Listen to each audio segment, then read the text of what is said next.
Welcome to Tomorrow Makers, where we explore how we learn, live, work, and play now and in the future.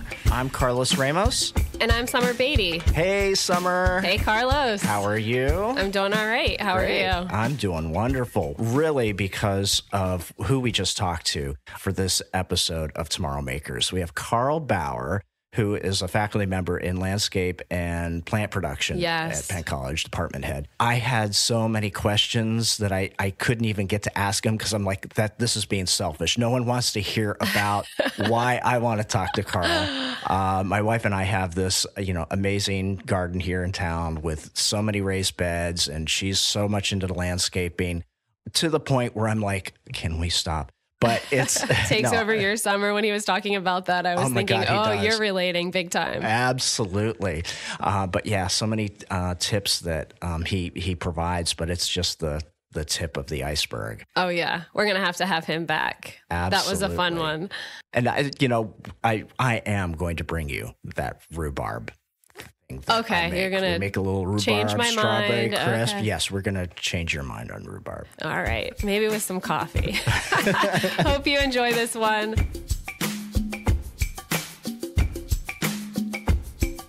All right, so Summer, who do we have today? Yeah, we've got Carl Bauer with us today. He is the assistant professor of horticulture at Penn College. Welcome. Hey, thank you. It's great to be here. It's nice to have you. Well, let's start at the beginning. How did you journey into horticulture? I guess it was in college. I was like most kids in high school. I didn't know what I wanted to do. I was actually, local. I was from Williamsport, and I knew Penn College, and so I decided to come to Penn College for business because I thought, okay, that's safe. That gives you a lot of options. And I came for business, and I liked it, and got through the 2 years, and then it's all right. Well, I'm not ready. I don't know what I'm going to do yet. So I went to Lock Haven, and I was there for another year.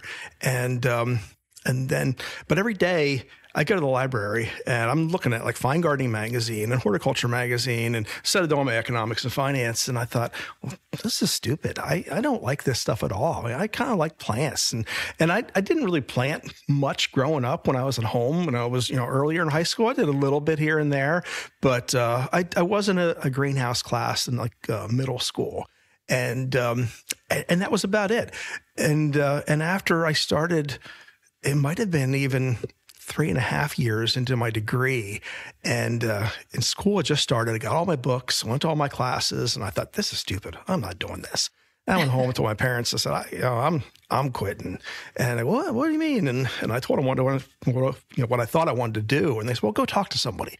So I had friends that had a nursery landscape garden center business. And I went and I said, is this a legit business? I know you guys have your own business, but, I don't really want to have my own business. I don't think, is this something I can make a living at? Yeah. Or is this a summer gig? And I go, oh my gosh, no, this is something you can make a living at. And I said, I think I really like this. And after that, I said, that's it. So I went back to Lock Haven and I said, I went to the registrars and I said, I quit. And whoa, what do you mean? And I told them, what I was thinking. And it was the day after I could get a full refund. And I'm thinking, oh crap, I'm gonna lose all this money. But I told them my story and they go, all right, we'll give you your money back and take your books back. We'll give you and I said, oh, sweet.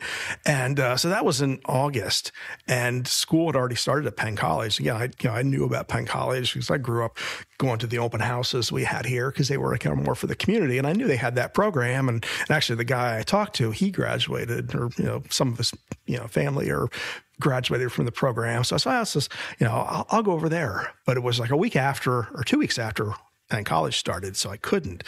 And so I took that semester off and I was just worked. And then I started in December. And I remember, going and of course, starting in December, a lot of your classmates have already started in August, but it just, it was just seamless. And it was like, man, this is neat.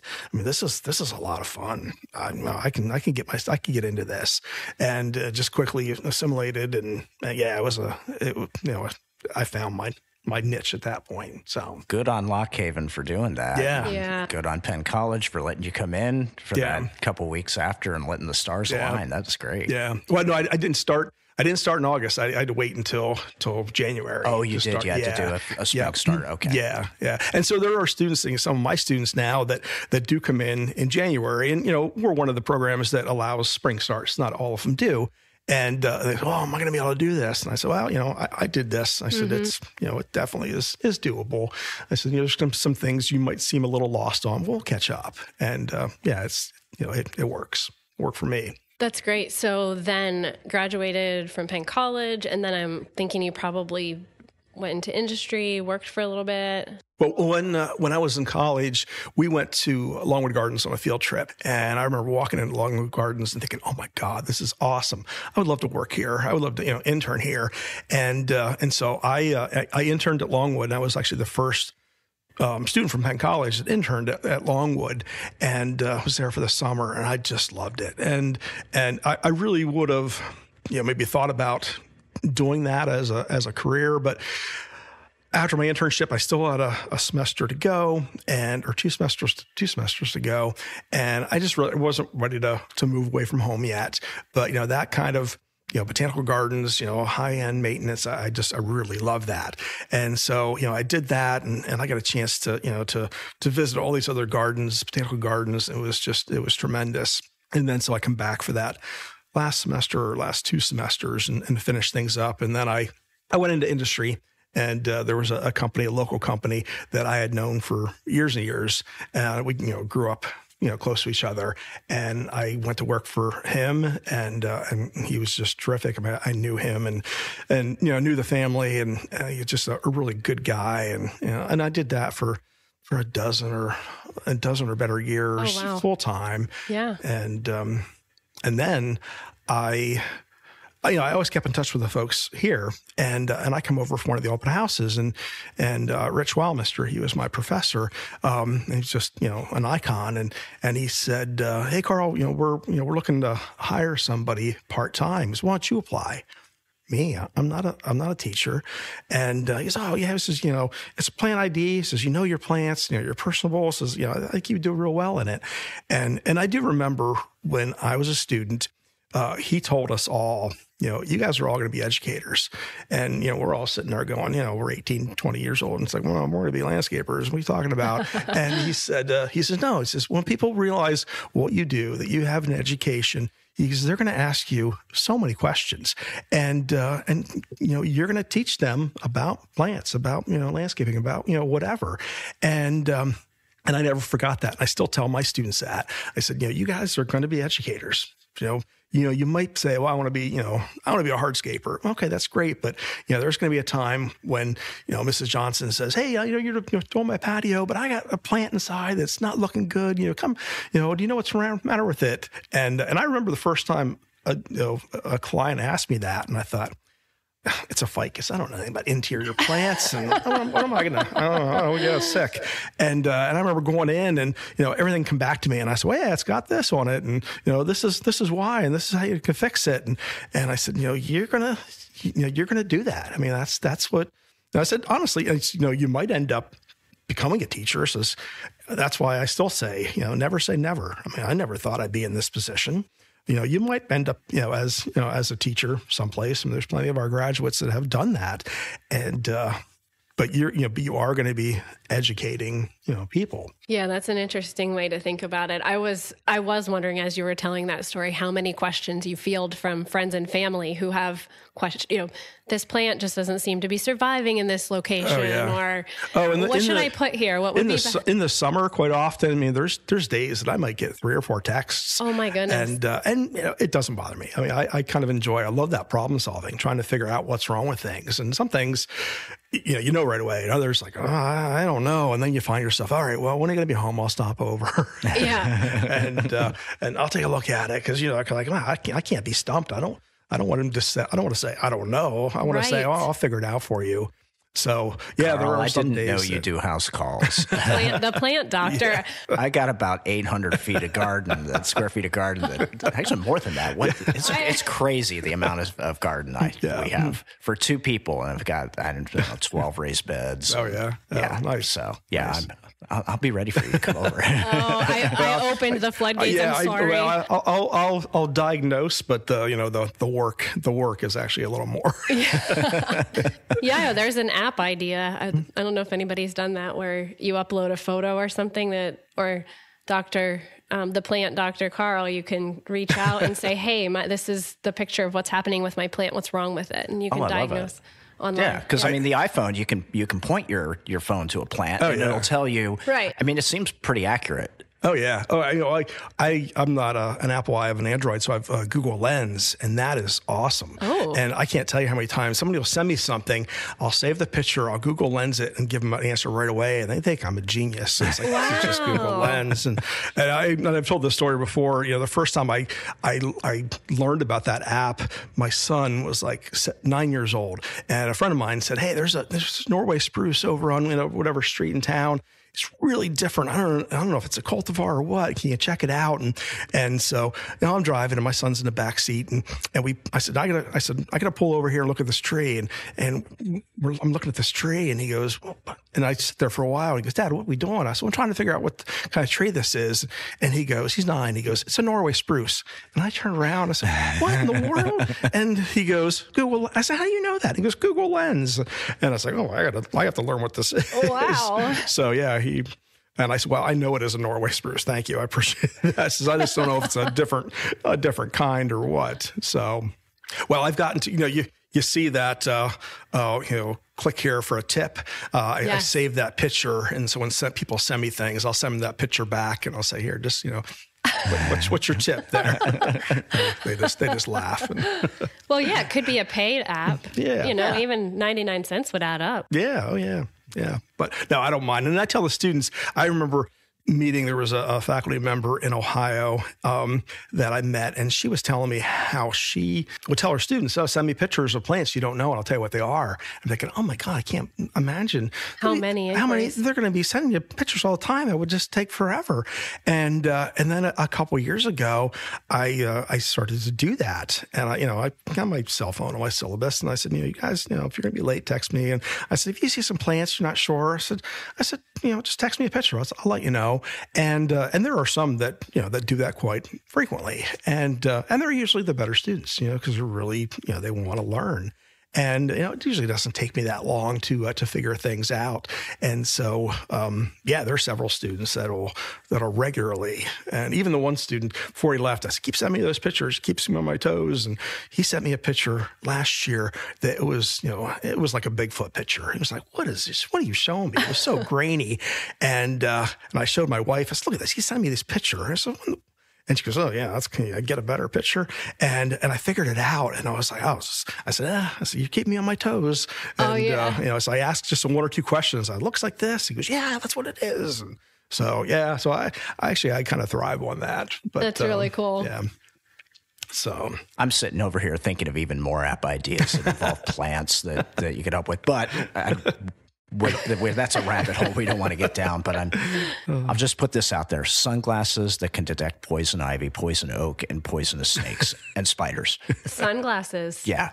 Well, you could, yeah. Okay. Yeah. So a little heads-up display, but connected to the Carl Bauer app that give me all of that I do field a lot of poison ivy questions. And guess who's very, very susceptible to poison ivy? Really? Oh, yeah. my gosh. Yeah, no, I field a lot of those. He breathes it and gets a rash. Yes. There's probably more people out there like that. So. Oh, yeah. Definitely. That's a plant you that can use look your so HSA different. to buy it too. Use your HSA maybe. Oh, it's there you a go. medical device. Just throwing ideas out there for any entrepreneurs listening. But moving on.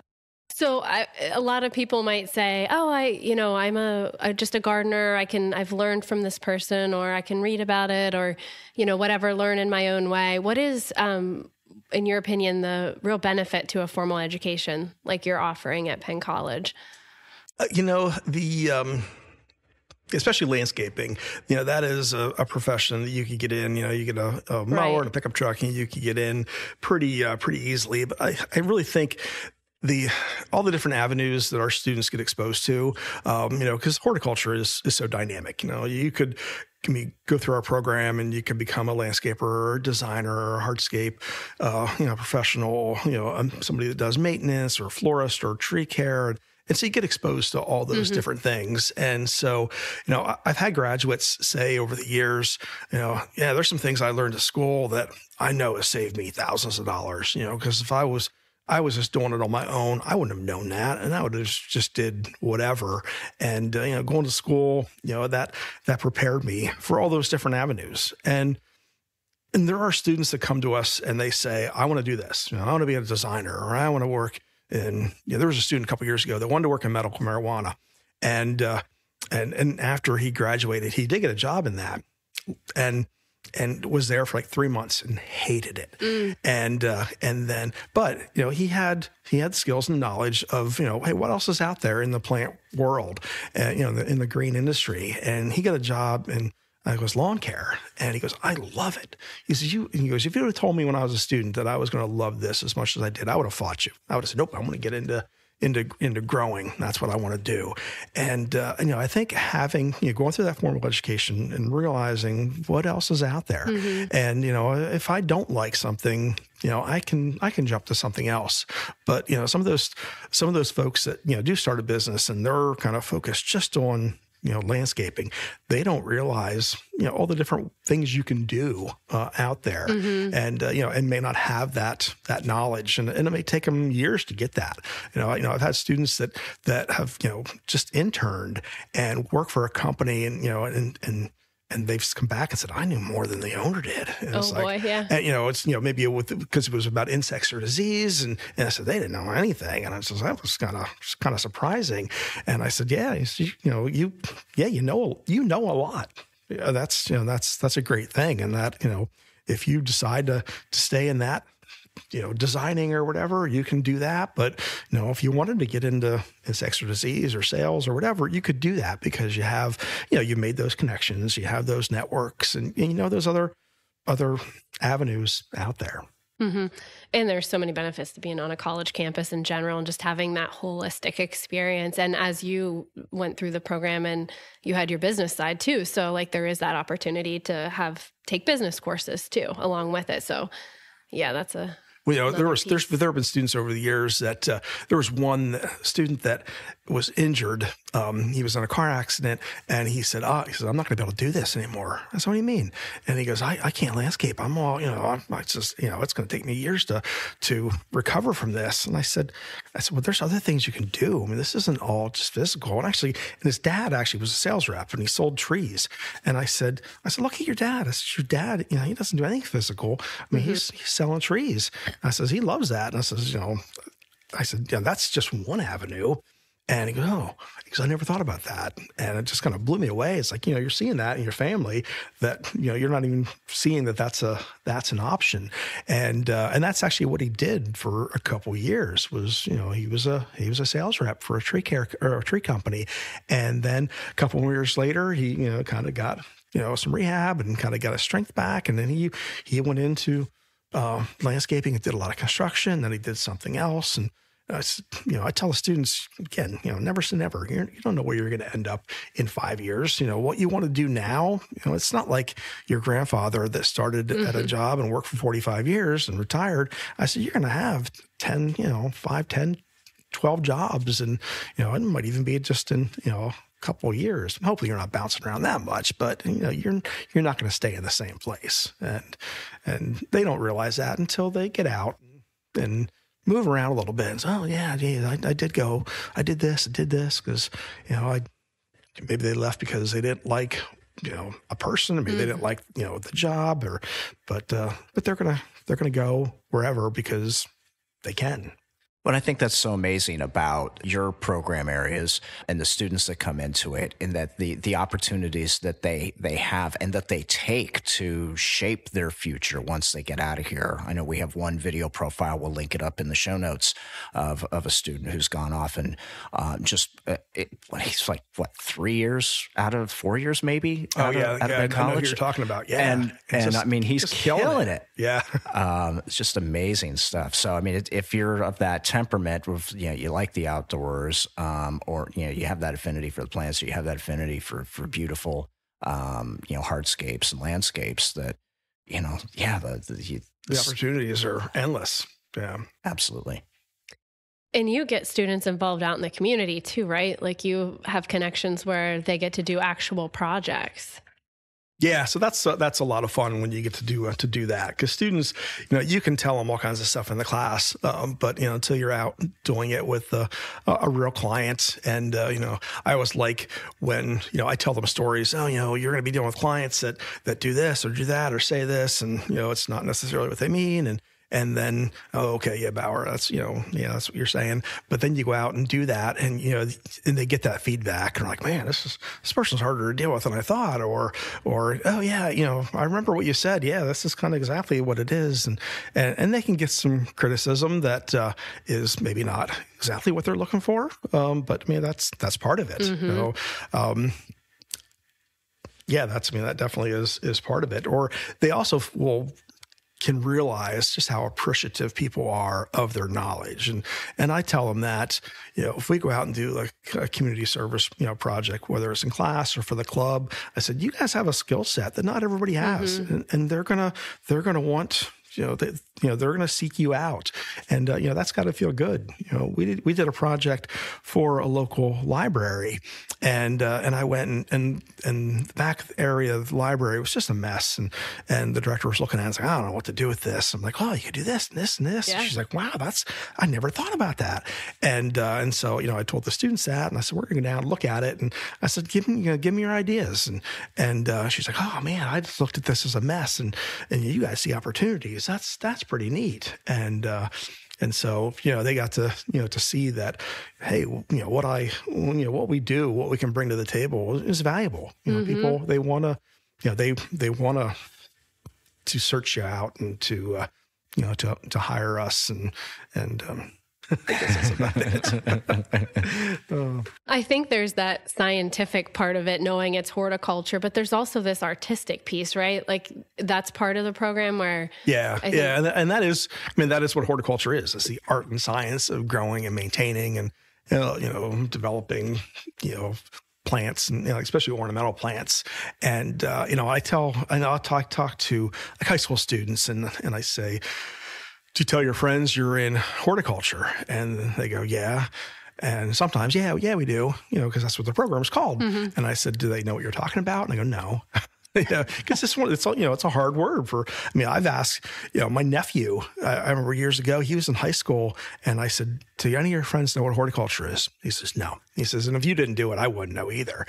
And so, I tell him, I said, this is what horticulture is, the art and science. And so, I'm fortunate. I get to teach in both disciplines. I probably tend to lead more towards the, the art side of things.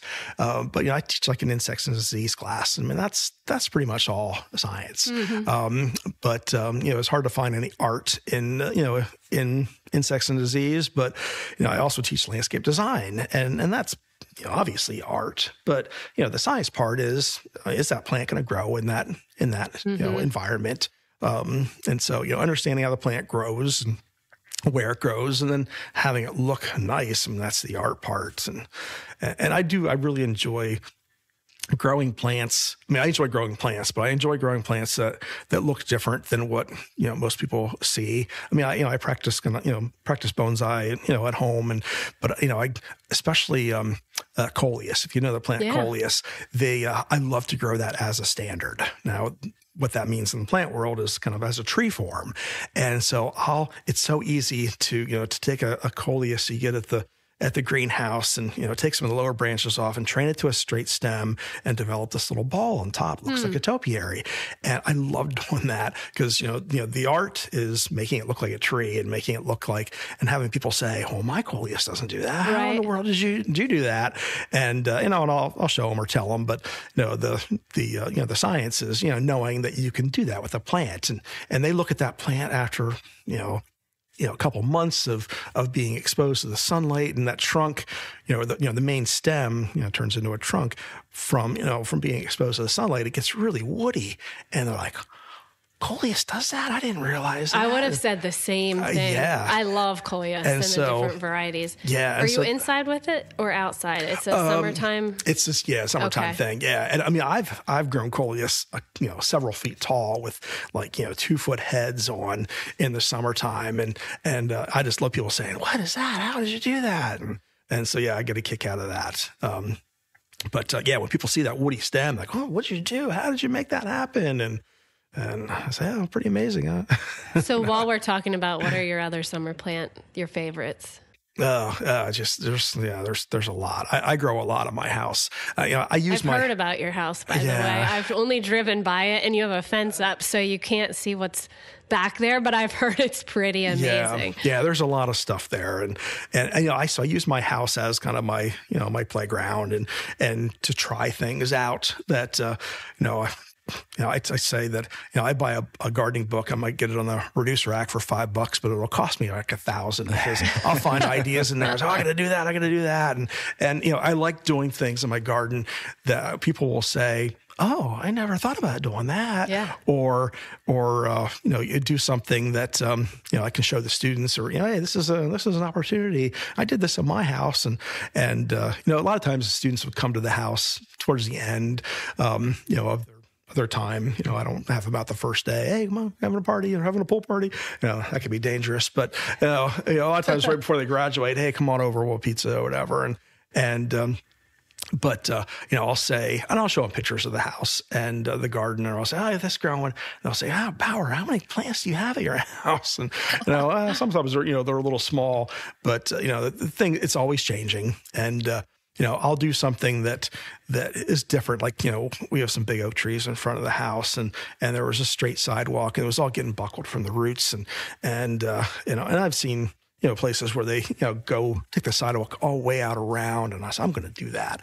And there's very few that I see like that in Williamsport, but I should just notice one down the street from my house that did that. And I know the guy walks, in front of our house all the time. Your idea. Yeah. And I mean, that's great, but, I'd love to be able to, kind of share that, that information and those ideas.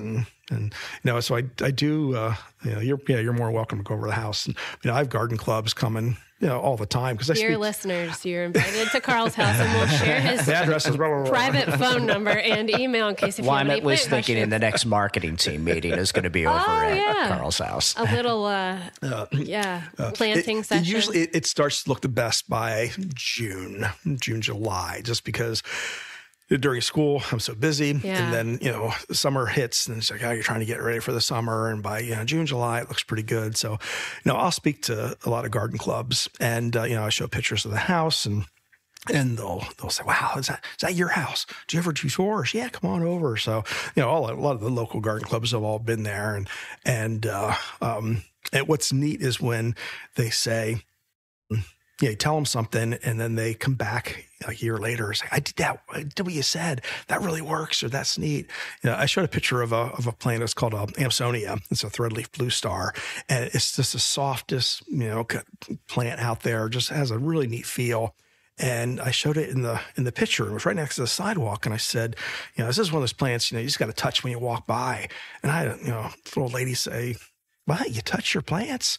And "Yeah, and don't you?" I just really look at them. And I said, "Oh no," I said, some of these plants are just kind of calling for you. You got to touch them. And I never thought about that. So that garden club come over, and she saw that plant. She goes, "Oh, is that plant you touch?" Like it was just that particular variety that you needed to. And I said, "Yeah, touch it." And she goes, "Ooh, that's really neat." You got to touch them. You got to talk to them. And so they need interaction. So she come back. She was there like a couple years later. She was, "You're right. I bought one of those plants. I put it next to the sidewalk, and I touch it when I walk by. It's so neat." That's such a literal translation to. Yeah. There's some things like lavender that you might walk by and it brushes and it smells good and stuff. Or you might reach down and touch that. But this just had a soft feel to it. I said, "Oh my gosh, there's so many of these plants that just kind of speak to you." I said, "You got to touch that because it just it has a neat look or feel." Is there a scientific benefit to touching them? I've wondered that. And it's funny you would say that, because the other day on the way to on the hallway, I was passing one of our horticulture people here at the college, and she was working with a plant in the hallway. And I said to her, this might seem silly, but I can ask you because I know this is your business. Is it helpful to touch the plants? Like, for two reasons I touch them, because I feel like they are just calling me, so I do it. But also because they get dusty. So I just feel like it has two purposes. But I didn't know because I know they say some plants respond to the sounds of music. Yeah. So is it... I've heard the music one too, and I think there's something about sound waves, and I not that I don't put a lot of faith in that. And I don't think you're going to be able to turn the radio on and come out the next day and it's like, I got Jack and the Beanstalk here. Oh, right. But I think there is some benefit from music. I mean, I've heard that. I've never tried that, but obviously, touching your plants. I think the idea behind touching or talking to your plants, especially talking to your plants, is that you're paying them a lot more attention. My extent of talking to my plants are, come on, why aren't you growing? What's the matter with you? Not like, oh, look how cute you look. And I don't know, I might say that sometimes, but I'm kind of focusing on, I got to deadhead you. Oh, geez, you got a dead flower. I got to the care process. Yeah, it's the care process. Yeah. So, but beyond that, just that physical touch. I mean, there's something innate, in us that, we need to have that connection to nature. So, whether it's touching that foliage or, planting that plant, getting that, dirt between your nails. Yeah. I mean, I think we need that. I mean, I have read and heard things about, the connection to earth, but, and I haven't delved into that, but I just know that I need to touch plants. I mean, and even this weekend, it was so cold, and people say, oh, you must hate it not being able to do things outside. And so, well, it's kind of nice to have a break, because your whole summer is just devoted to working on the garden. And now there's a lot of plants that I bring in, and I can only do so much with those. But this weekend especially, I did think about going over to school and working in the greenhouse and doing some deadheading and stuff, because I thought, I miss this. I haven't done anything. It's just so miserable outside, and my plants at home, the ones on the windowsill, they're not doing maybe as much as the ones in the greenhouse. And I almost just, got in the truck and drove over to school. You just needed that. Yeah. I didn't. Something else come up. I saw something shiny, and I didn't. But it was like, oh, I'm kind of, I need that. Yeah. So, is there anything that you can think of that inspires you? I think going back to what I said about inspiring others, getting people to say, oh, I never thought about doing that. And when they say, I guess I really get a kick out of that. Oh, I never thought about doing that. And, well, try it out. A unique twist on something like the Collius. Yeah. That's, and just, being able to change what you see, in the landscape. I like that. I like that a lot. I mean, that creativity is fun, but I think it's when people say, I never thought about that. I was just curious about your landscape. Are you doing the same thing year after year, or do you change it up? Oh, I change it up all the time. Okay, sorry, that was an offensive question. I think it's part of those that really love to garden that they do that. My wife, she constantly is changing things. I'm like, will this be the year that things actually stay the same? No, it will never be. Oh, I love the idea of like, okay, this works here. We know this does well here. This thrives here. Like I always go with the potato vine in the front and the petunias behind it, because I know it's going to fill the space and I can check that off and do something I like. But there will be one thing that doesn't quite work where it's at. So then that has to move over to here. Well, then that's in the place of something else. Well, that'll work better with there. And well, that plant won't like this plant, but this one will like this one. Next thing you know, it's like, okay, we've moved everything. At least 3 times. Well, there's so many plants I get as very small plants, and I like to watch them grow. And then as they get bigger, I got to move them. And, I move them someplace in the yard, or I give them away, or I take them to school, or, whatever. But I got a chance to watch it grow. And, the front landscape, it's kind of been the same for a while, but there for many years, it would change every year. And my wife, she does the Christmas lights, and, she'd have them all set. And then, she'd say, she'd write in the box, oh, this is around this, plant. And then next year, I said, that plant's not there. What happened to that plant? Oh, I moved that. Oh, I had that planned for that plant. Well, it's gone. And so, yeah, I mean, God bless her. She lets me kind of do whatever I want, in the garden. And I ask her, and she goes, that's your thing. That's, when we moved into the house, she said, you can have the outside, the garage, and the basement. I said, that's all I need. And so I've taken that to the ends of the, I put a lot of stuff in there, and so that's now it changes. And even like my vegetable garden, I grow so few vegetables anymore because that becomes the space for all my seedlings. And so I start to grow something from a cutting. It's like, okay, well, I need to move it in the garden. Oh, I'll put it over there because there's room. And then it comes time to plant vegetables. Oh, I don't have any room for vegetables. I'm starting to think our new business idea is to sell tickets, sell admission to Carl's house. It's tough. It's tough with the seedling thing too, because we put this whole little thing in our basement that we've got. I think any electrician would go and look at it and say, why do you have 3 extension cords with all of these lights plugged into it? I'm like, well, they only take like 2 watts. But anyway, so we got this whole big rack. And so we'll start all these seedlings. But then it's like, but these seedlings grow. And like the first week or two, you're like, okay, yeah, it's fine. But then week 3 comes, and then it's like, wait a minute, you can't catch up with these things. So, normally we would have started things by now. We haven't even started our seedlings because we really don't know what we're going to do with the spring. But how do you deal with that? How do you, if you're starting your seed, do you start them inside? No. Okay. Well, a couple things. I'm blessed with a friend that grows all kinds of stuff and just gives it away. She uses what she uses for her garden, but everything else is just, she just gives it away.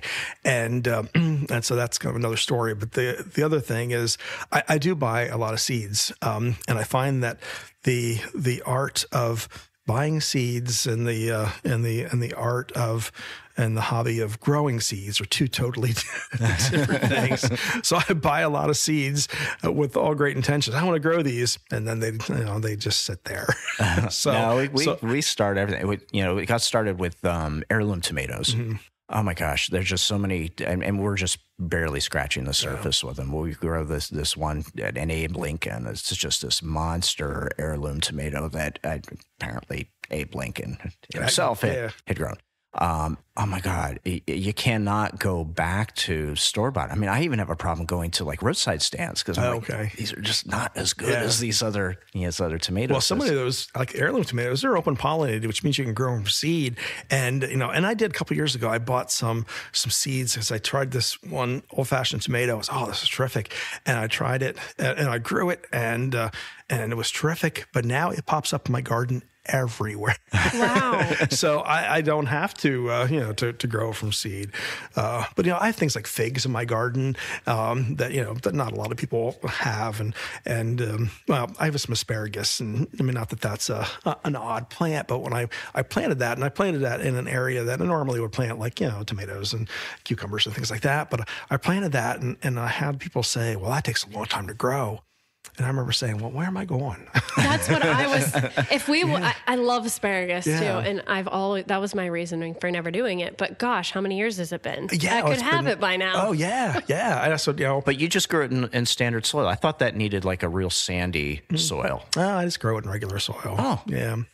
Okay. But but that's one of those things that I hear a lot of people say, that takes a long time. Or even like oak trees. I don't plant oaks. It takes a long time to grow. And it's like, okay, where are you going? Have you seen my house? I'm not going anywhere, right? Yeah, You're exactly. Like, and that's tough. When I tell that to high school kids, I say, okay, 10 years ago, where were you? And they go, well, I was 8 years old, or 10 years old. Okay, well, that's there's a big difference, but where I was 10 years ago and where I probably will be 10 years from now, there's not a lot of difference.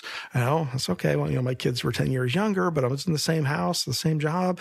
I said, the older you get, the more stable you get, and and I understand if you're only going to be in a house for 5 years, not going crazy, and planting some of those things that do take many years to harvest, and because you're not going to reap those benefits. But maybe the cost is so low too. Yeah, the cost is lowish, and the next owner would really appreciate that if you kind of got it all set up. Somebody left me a bunch of rhubarb that I dug up. And ever since I did that, I had so many people tell me how much they love rhubarb. Oh my God, yeah. So much of it. And it didn't die easy. It was a hard battle.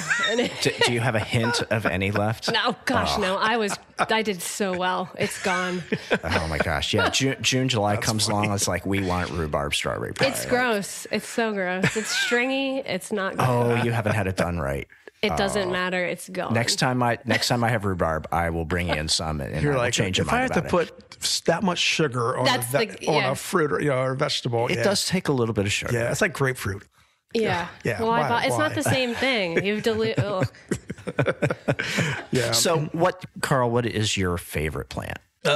Geez. Yeah. It's, which is my favorite son? I think it's the plants that have, that I have a history with. So, plants that I know somebody gave me.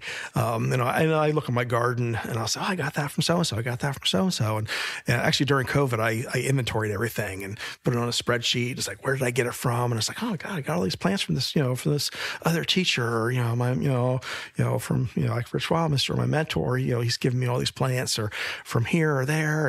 And you go to a trade show, and I look at things in my garden now that are 15 feet tall, and I got it at a trade show that was like 6 inches, and somebody said, here, you got to try this out. You really like this. This is kind of something different. So, things that have a history in that respect, they're kind of my favorite.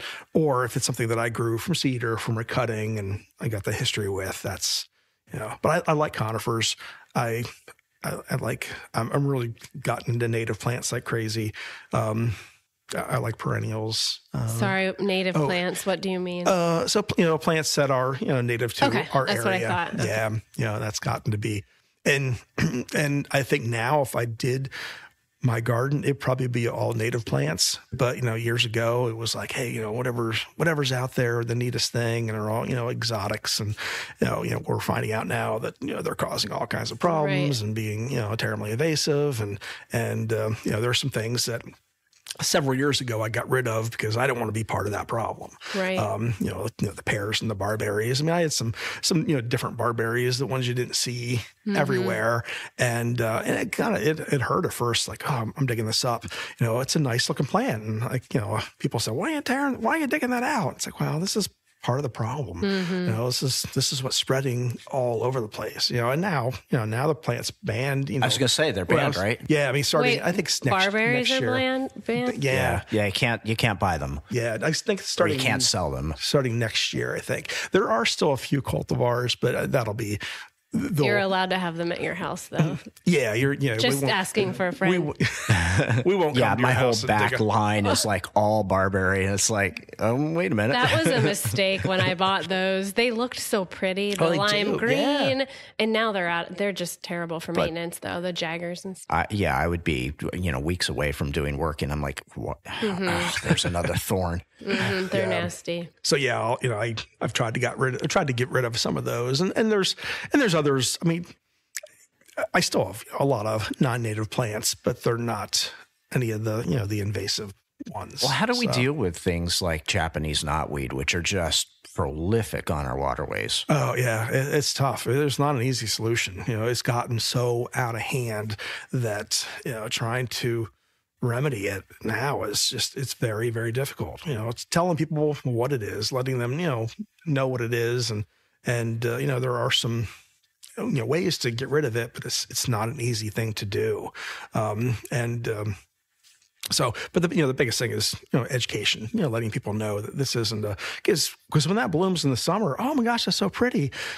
Yeah, it's pretty, but it's spreading. Yeah, that's what it's doing when it looks like that. Yeah, it's pretty, but it's not it's not good. Do you see any other plant coming up in there? Yeah. No, not at all. Yeah. Maybe some bamboo, which is also problematic. I remember I did. My sister asked me for the Girl Scouts years ago to do a thing on native plants, and I said, "Oh yeah, I'd be happy to."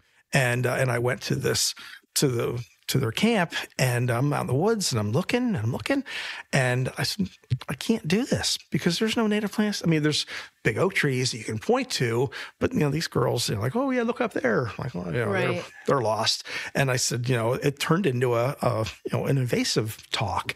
And I said, these are the plants you got to, understand are out there that, yeah, they might look pretty, but you want to try to get rid of these in the landscape because they're just taking over. I said, I wanted to show you, maples and oaks and all these, native, plants, but I said, there's none here. And I said, as soon as these big ones die, what do you think? Do you think another one's going to pop up? And they go, well, no, if there's not any small ones. I said, no, it's just going to get taken over by knotweed and barberry, honeysuckle, and all this other stuff. And so, that when I was doing that talk for them, that kind of really hit me that, oh man, we need to make a change. It's out of control. Well, when you have a solution, we'll be happy to share it. Work on that for next time. It'll be on the Carl. app. Yeah, it'll be on the app. It won't be cheap. So wrapping things up, is there any parting advice you might have, or maybe you could tell a success story of a student that you're really proud of that's out there in the field working and just there are so many students out there that are just, like you said, that one student that's killing it. I mean, he graduated, 2019. He's, built this, big shop and has like 10 employees and he's a hard worker and just doing some great work. There's a bunch of them like that out there that are doing some really neat things. And there's others that come back and they're, you can tell they just love what they do. I mean, I think, horticulture is as much of maybe more of a vocation than a profession. I mean, it's kind of a calling. I mean, it's, people are drawn to this, and, there's a few of them. I know there's a husband and wife, and we've had quite a few students that have, that have gotten married after they graduated. And there's one that she sells trees. Another one, her husband's an arborist, and they're down in Maryland. He works for this awesome museum called Glenstone. He's the arborist on staff, and she's selling trees at this really kind of I don't want to say trendy nursery, but this nursery that does a lot of neat things. And I get the email from her every month from availability, and you can just hear it in her email that she loves what she does. Yeah. And so, yeah, that's really neat to see these people just living life and just, being happy, being successful and loving what they do. Cultivating plants, cultivating lives, cultivating partnerships. Yeah. You got it all going. There was a, I think it was the Scott's company. It was years ago. I remember, if you remember, the Victory Garden, it was on PBS, and they were a sponsor of the Victory Garden. And at the end of the show, or the beginning of the show, when they're saying, "Hey, these are our sponsors," and they had a slogan that says, our business is to grow flowers brighter, grass greener, and trees bigger, something like that. They said, if you can think of a better industry, we would like to know about it. And I was like, that just hit me. I was like, yeah, that's right. I mean, that's kind of what we do. And, to be able to do that and to be able to share that, that's kind of what inspires me. Can't think of a better way to say goodbye. Thank you so much for being with us today. This was a lot of fun. Good. Now we just need to get you listening to podcasts. All right. Thank you, Carl. Thank you. All right. Thank you, guys. Bye. Yeah, have a good day. Thanks for hanging out with us today. Don't forget to rate, review, and subscribe wherever you listen to your podcasts. Check out our show notes for bookmarks to your favorite sections and links to resources that we mentioned in today's episode. You can also find past episodes and see what's on deck for upcoming ones at pct.edu/podcast. And of course, we are open to your thoughts, ideas, and suggestions, so send those over at podcast@pct.edu. It's been real. Catch you next time.